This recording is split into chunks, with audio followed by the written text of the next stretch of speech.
Okay,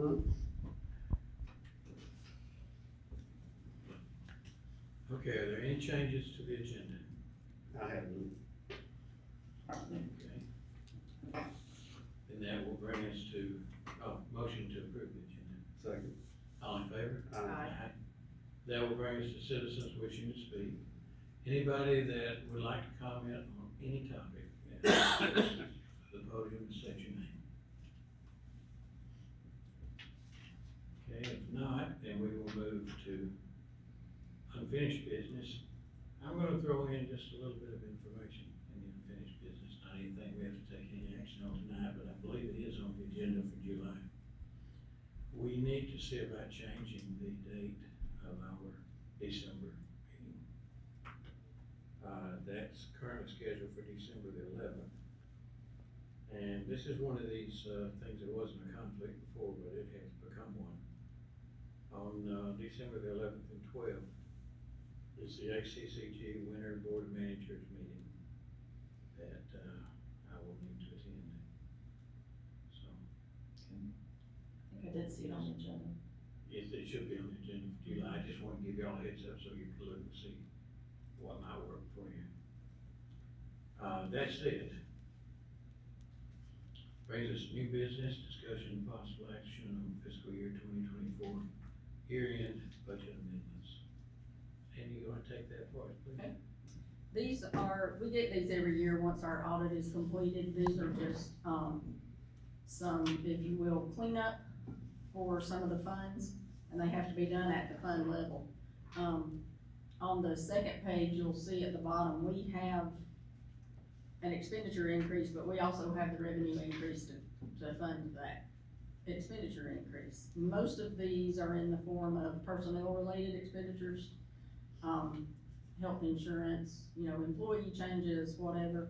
And then a lot of them are grant-related, where we've had grant expenditures, but we've also had grant funds that we need to adjust for just to, like I said, in a nutshell, balance out those funds and clean up those budgets for the year-end audit report.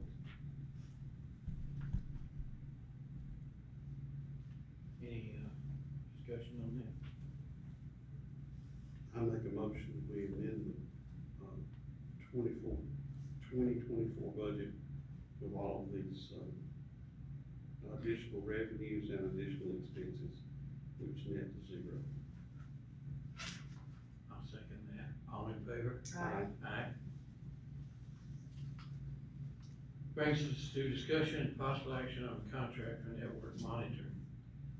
You may recall that, when we had the ransomware attack, the folks that came in helped us out with that, installed,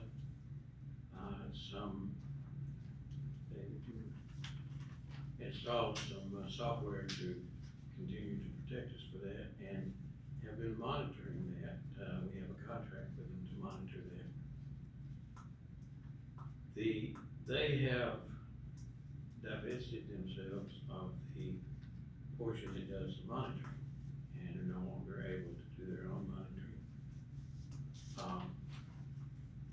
So what they've done is they have presented us with new contracts,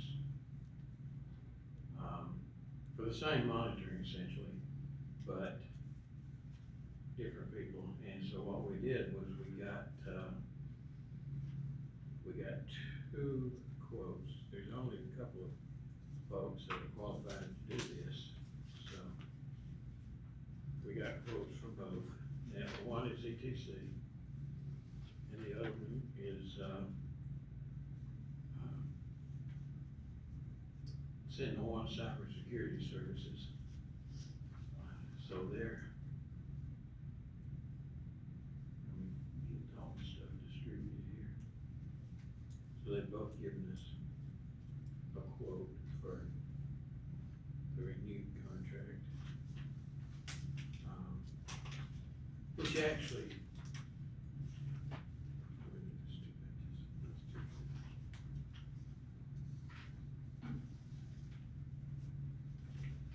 which actually is due right now in terms of when they're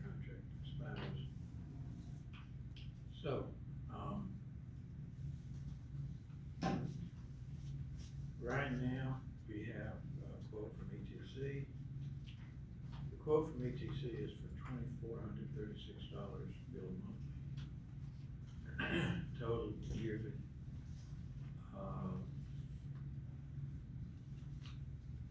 Let's see, 29,232. The other quote is from Silent, for a total of 29,550. Now, one note here is that ETC is not gonna be the ones doing this. They have gone out to, a contractor, a third party, and said they will just be the intermediary. So, I think both of these will work fine. I probably would tend to lean for just a couple $100 a year difference to the folks that actually do the software. But, we do need to pick one and sign this and get this going back to them, because they've extended it a couple of weeks for us, but we're already expired on monitoring this.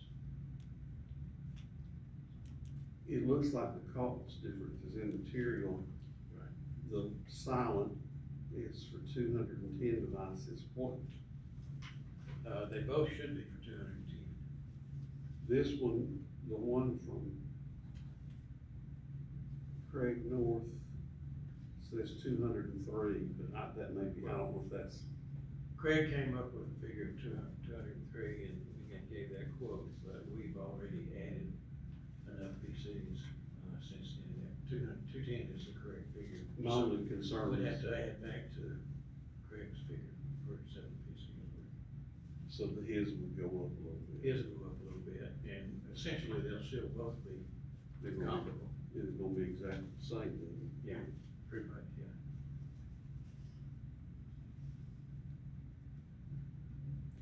Is there any advantage at all to having someone local to be our intermediary?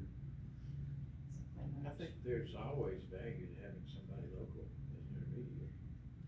I'm not sure how much they plan to be an intermediary, they're just kind of farming it out, but, yeah, I could see some value to that. If they have other business with it, it gives them some leverage to. And since they have other business with us, that will maybe give us a little leverage with it too. You're talking about ETC. ETC. I would favor the ETC quote just because they're local, it's the same price, and then literally go down the street to get somebody to help us if something else. Carleen, you okay with that? Yeah, I feel the same way, and John, you asked the exact questions I would have asked, so thank you for that, for reading my mind. But of course, I like staying local if they're able to do the same, If it doesn't hurt us. right? Well, the third party that they are proposing to contract with, is very reputable, good folks, so we should be okay there. That ETC suggested, that third party. I'm sorry. If ETC. ETC suggested that you feel good about that Yes. company, okay, They're the one that came up with the third party ETC folks. right, okay. So that being the case, since we're kind of under the gun on this, I'm gonna make a motion that we accept the ETC proposal and go ahead and sign that and get it in effect. You're good. Second. All in favor? Aye. Aye.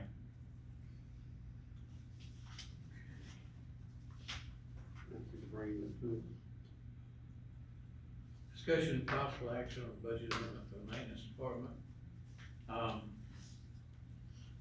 The issue that we've got there is Piedmont is out now. They're still coming in and getting a few things, but in terms of their services, they're out. And they'll be completely out on June 30th. We are making arrangements at this point, and the health department is as well, for the health department to move in the first floor where the offices, where the doctor's offices are. And establish the Gilmer County Health Department at that location. That tentatively, would be scheduled for an August move for them.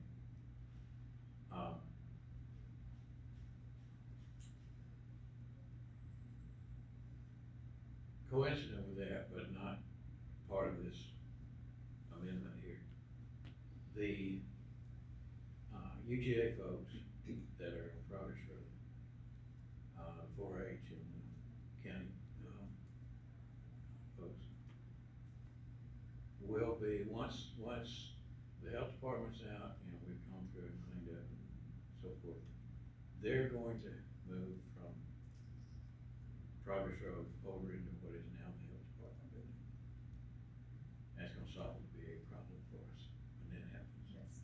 They're very excited. And as it happens, and this is fairly rare, I think, both entities are just tickled to death with the new arrangement. Now, back to the health department, moving over there. Right now, the health department is gonna have to have a key to get into the building. And then a key, of course, to their section.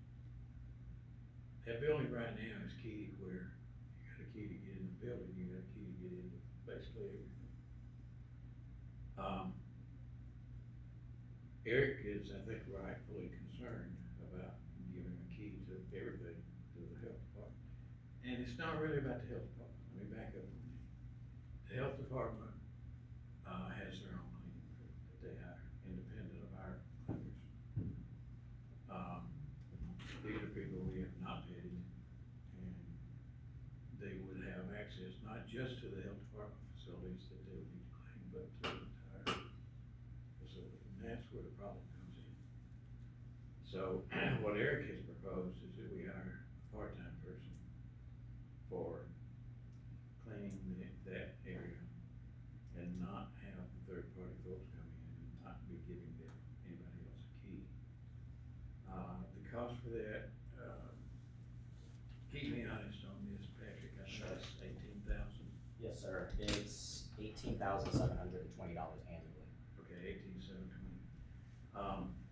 Eric has some money in a different line item that he can move over and accommodate this. But this is a salary line item, we can't just move back and forth without budget amendment when it comes to a salary line item. So, what the proposal is that, we move that amount from, actually it would be Eric's, maintenance funds, so he's got about another $130,000 left in, they're rocking along pretty good so far, into the line item, and, utilize that to hire a part-time person for that. So that part-time person would clean the health department, or would clean? Would be primarily clean the health department. Now, of course, if they find themselves with a clean health department, nothing else to do, we certainly got things we can give them, but I got a feeling one person, 3 days a week at the health department, they're probably gonna be pretty well fully maintained. Especially since it's a medical office. Right. I have a question whenever you're, can we get the health department, since they've been funding it, can they fund this? I can ask them about that. I have another proposal that I'd like to report, not proposal so much as a suggestion. This, if we do this, either way, whether the health department pays for it or whether we fund it, very much. We still got the problem, because we got other people that don't move into this building. I know that Eric is hesitant to start changing locks. It's gonna be an expensive proposition. I really don't see it being an $18,000 expensive proposition.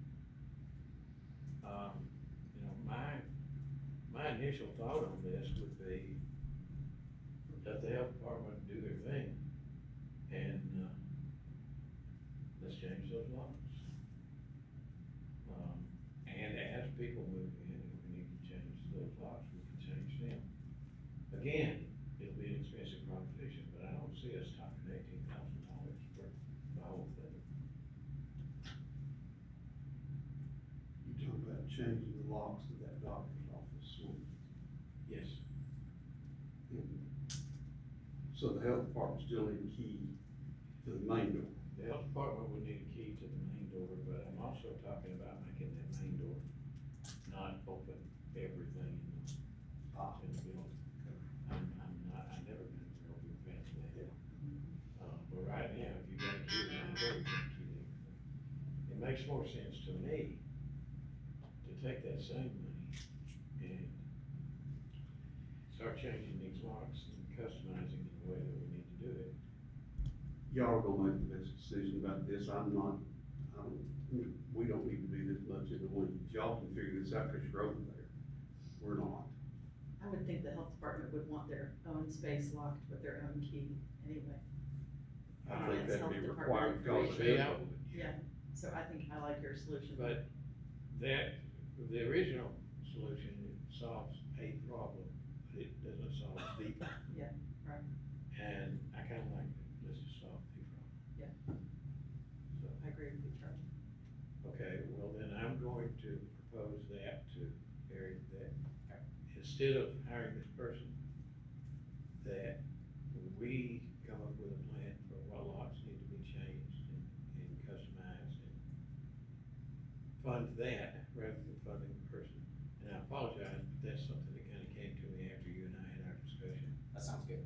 but, I wanna add get civil, and that's not her name because I can't think of it. Crystal? Thank you. I was slow. Sumner, get, oh, let's see what we can get out of them. If they have an expenditure that they're funding, and that's coming from the state, then let's get them to, Well, if we change the lock. if we then change they the pay their locks, own. they can just keep doing their own thing and pay for it. So I don't think, if we change locks, I don't think they're gonna still pay for the thing again. I'm caught up now, I'm sorry. Okay, well, Will it happen the same with the sheriff's department, you know, when they come in? well, the sheriff's department's gonna have to have their own thing anyway. Right. I mean, we're gonna have to add security doors, and those locks are gonna have to be very restrictive. Specific. So they're gonna do their own thing no matter what we do with the rest of the building. I feel better that the health department had their own contained space. I bet Crystal would too. Well, I would, because I don't want access to it. Yeah, right. I don't even wanna be Right. able to get into it, Right. you know?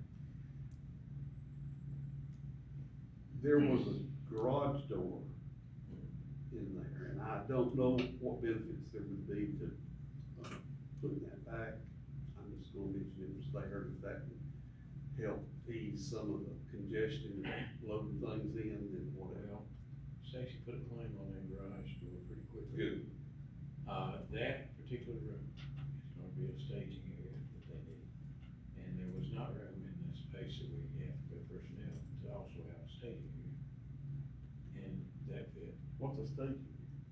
This is where they're gonna have like uniforms, Okay. whatever else that they need to provide their people with. I'm in the weeds again. So what we're gonna do is that particular room, that door, will go to Stacy for a staging area. And the office behind it, that was Don Reese's office, will go to the person that he has responsible for that function. So that will be all that he'll have, that won't be on the third floor, but he will have that. I like that better. Okay, well, we don't need a motion for that then, and we can just take it straight from here, it's maintenance budget. Okay. That's all I got. Sweet. Do we need executive session? For 10.5 seconds, under personnel. Okay, well then, if we're gonna have one anyway, I'm gonna have, real estate for another 10.5 seconds. Okay. You can have 11, Mr. Chairman. Then I- Make sure and put them on the clock. Then, 20 seconds, 21 seconds. hey, you won't put us on the clock, you'll blackmail us. For X amount of donation, we can have an extra 5 seconds. Yeah, hey, there you go. Okay, I make a motion, we go into executive session with no action anticipated. Second. All in favor? Aye. Aye.